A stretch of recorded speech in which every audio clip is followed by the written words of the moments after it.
So దయచేసి నా మొదటి డిమాండ్ ఏంటి అంటే ముఖ్యమంత్రి గారిని, ఉప ముఖ్యమంత్రి గారిని, సనాతన ధర్మాధికారిని,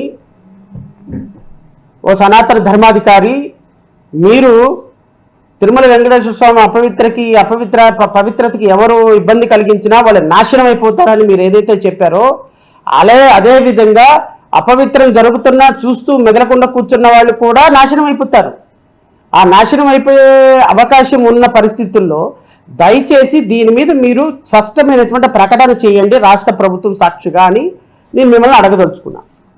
అయితే నిన్నటి నుంచి నేను 3 రోజుల నుంచి చూస్తున్నా, 2 రోజుల నుంచి. యాక్చువల్గా నిన్నే ప్రెస్ మీట్ పెట్టాల్సి ఉంది, బట్ కాకినాడలో జరిగినటువంటి దురదృష్టకర సంఘటన మీద, ఆ విస్ఫోటనం మీద అక్కడికి వెళ్ళి రావడంతో ఈరోజు అయింది.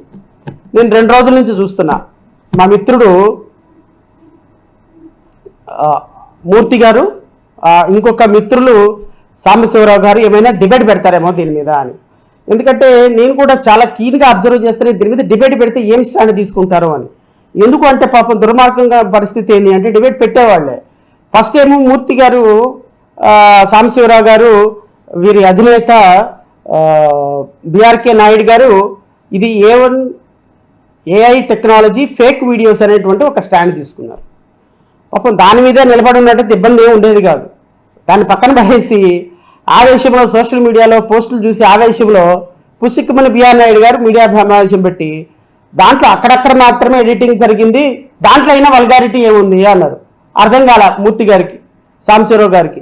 అయ్యో సాయంత్రం డిబేట్ కూర్చుందామని ఫేక్ వీడియోలు అని పెడదామనుకుంటే పుసిక్కుమని ఈ ముసలాయన, ఈ పెద్ద ఆయన పైన కూర్చున్నాం మెదలకుండా కూర్చున్నా ఉండక ఇది సగం అక్కడక్కడే ఎడిట్ చేశారు అంటే అది పూర్తి మంచి వీడియోనే అక్కడక్కడే ఎడిట్ చేశారని చెప్పి మూలిగ నెక్క మీద తాటికాయ వేసుకున్నాడు, బుద్ధిందా బుర్రందా అని తిట్టుకున్నారంట. సో ఈయన ఒక స్టాండ్ మీద అది A1 fake AI technology fake video అని దాని మీద ఉన్నట్టయితే వాళ్ళు సాయంత్రానికి డిబేట్లు నడిపేవాళ్ళు. అప్పటికే పాపం చాలామంది యూట్యూబర్లు అప్పటికే ఏఐ టెక్నాలజీ అసలు పవిత్రమైనటువంటి బిఆర్కే నాయుడు గారి మీద ఈ అపవిత్రమైనటువంటి ఈ పోస్టులు ఏంటి, ఈ ఫేక్ వీడియోలు ఏంటి, డీప్ ఫేక్ వీడియోలు ఏంటని మొదలుపెట్టేశారు. ఎప్పుడైతే బిఆర్కే నాయుడు గారు మీడియా సమావేశం పెట్టి అక్కడక్కడ మాత్రమే ఇవి అయినా అసలు దాంట్లో సమస్య ఏంటుంది మీకు చెప్పండి, నాకు అర్థం కాదు. 32 సంవత్సరాల నుంచి నాకు పరిచయం, దాంట్లో వల్గారిటీ ఎక్కడుంది, అది నిజమే అనుకుందాం, వల్గారిటీ ఎక్కడుంది అనేటప్పటికీ ఎవరికి అర్థం కాల. అటు పోయే ట్రైన్ మళ్ళీ చుర్రమని వెనక్కి తిరిగి వచ్చింది. ఇక్కడ రావాలంటే పట్టాలు లేకపోయినాయి రైలు తిరగడానికి. పోయే ట్రైన్ పోనీయకుండా సరే వెనక్కి తిప్పి బ్రేక్ వేసి వెనక్కి తిప్పారు బిఆర్ నాయుడు గారు. ఏం అర్థం కాల.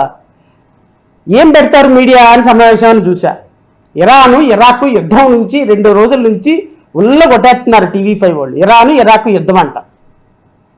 ఎక్కడ బిఆర్కే నాయుడు గారి మీద యుద్ధం చేస్తుంది సోషల్ మీడియా, ఈ యుద్ధం మీద డిబేట్ పెడదామని లేదు వీళ్ళకి. ఇప్పుడు బిఆర్కే నాయుడు గారి మీద యుద్ధం కంటే కూడా, ఆయన మీద పాపం సోషల్ మీడియా చేసే యుద్ధం కంటే కూడా వాళ్ళకి ఇరాక్ యుద్ధం చాలా ప్రాముఖ్యం అనిపించింది.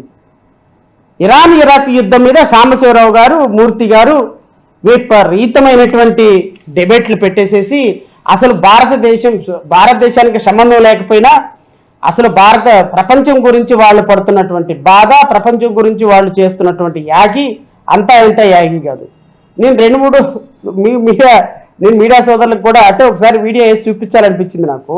దశాబ్దాలుగా ఒక కుటుంబంతో ఉన్న సన్నిహితాన్ని, ఆత్మీయతని అడ్డం పెట్టుకొని దానికి ఫేక్ జోడించి ఇష్టారీతిగా తిరుపతితో సంబంధం లేని, టీటీడీతో సంబంధం లేని 2-3 దశాబ్దాలుగా సన్నిహిత కుటుంబాలుగా ఉన్న మధ్య ఉన్న ఒక ఫోటోని, అది కూడా 20 ఏళ్ళ క్రితం, ఒక 5గురు 6గురు 10 మందో ఒక తీర్థయాత్ర చేస్తే మార్పు చేసి ఎడిట్ చేసి ఇద్దరినే చూపిస్తూ హాల్లో కూర్చుని ఫోటో మాట్లాడుతున్న మాటల్ని లేదు ఆత్మీయంగా ఉన్నటువంటి దృశ్యాన్ని ఫేక్ చేసి ఆత్మీయంగా ఉన్నటువంటి దృశ్యాన్ని అంటే ఫేక్ చేశారంట. 20 సంవత్సరాల క్రితం అంట షిరిడి వెళ్ళిందంటే ఇప్పుడు పెట్టారంట. 25 మంది కూర్చొని అన్నం తింటుంటారంటే వీళ్ళిద్దరిదే ఫోటో పెట్టారంట. కిచెన్ లో అంటే ఆత్మీయంగా ఉన్నది అంట. ఆత్మీయంగా ఉంటామంటే మనం వెళ్ళి ఎలాగనా ఆత్మీయంగా ఉంటామంటే నాకు అర్థం కాలేదు. ఆత్మీయంగా ఉంటామంటే మరి మీ ఆత్మీయతకి తెలుగులో అర్థం ఇదేనేమో నాకు తెలియదు.